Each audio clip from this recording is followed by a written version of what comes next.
Brighton. The name of a club on many people's lips as we're going to this season. Quite incredible what they've done, Simon. Yes, indeed. Considering who has parted company and where they are after their first 2 games. Can Brighton go further and do a Newcastle this season, do you think? Many people asking this morning, is there another opportunity here brewing for somebody like Brighton to break into the top 4 elite? I don't think so. I wouldn't rule it out. Newcastle's a different animal to Brighton. But we've got to get context. If you wanted 2 games at the beginning of the season to start with, you'd pick Luton and you'd pick Wolves, who have got a new manager in the door that are finding their feet. So let's not lose context. They've been brilliant. And they've been brilliant for a while, and their recruitment is brilliant. And I am a massive fan of this boy, Matoma, and I'm a massive fan of a lot of their players. And that really, burns my backside being a Palace fan because of the relationship between Brighton. But I would be very, very surprised if Brighton can make that leap, unless there's a real deterioration, unless we see United can, not develop and enhance their performances based upon what we've seen in the first couple of games.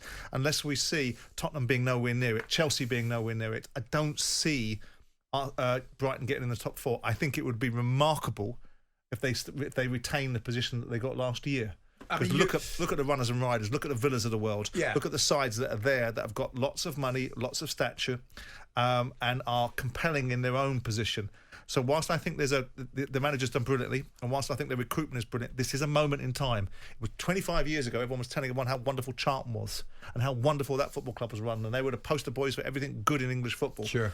And Charlton are in League One, deservedly. How proud of yourself would you be if you bought a player like Caicedo for $4.5 million and you sell him for 111?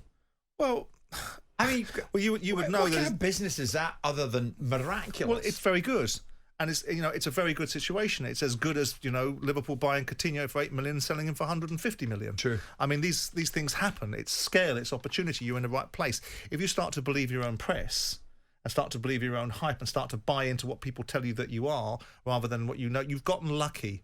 There was a marketplace out there in that particular position, and someone was foolhardy enough to pay 115 million quid for it. Yeah. Now, in a different time, that marketplace might be different, but there was a consistent luckiness about Brighton, which means that they're good.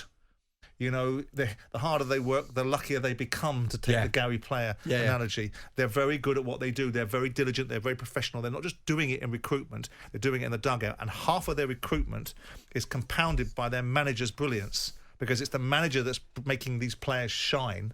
It's the manager that's giving these players their head and giving them an opportunity and putting them into a framework that enables these players to look the way that they look.